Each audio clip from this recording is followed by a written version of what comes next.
لیاقتپور میں حالیہ سیلاب نے تباہی مچائی، کئی بستیاں ملبے کا ڈھیر بن گئی۔ متاثرین اپنے گھروں میں دوبارہ تعمیر کا ارادہ کر رہے تو مہنگائی ان کے راستے میں سب سے بڑی رکاوٹ بن گئی۔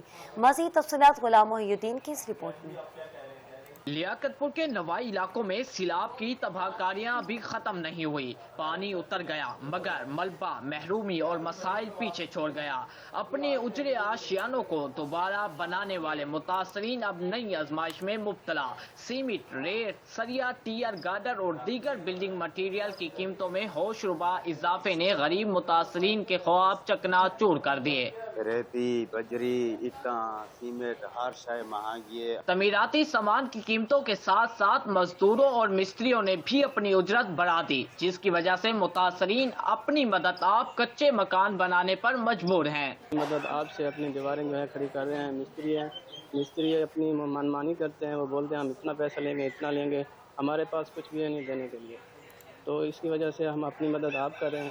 وزیر اعظم اور وزیر اعلیٰ سے ہماری درخواست ہے ہماری مدد کی جائے۔ متاثرین کا کہنا ہے کہ حکومت صرف وعدے پر نہیں بلکہ عملی اقدامات کرے، بلڈنگ مٹیریل کی قیمتوں میں کمی اور نقصانات کے ازالے کے لیے ریلیف پیکج دیے جائیں۔ کیمرہ ٹیم کے ساتھ غلام محی الدین، 7 نیوز، لیاقتپور۔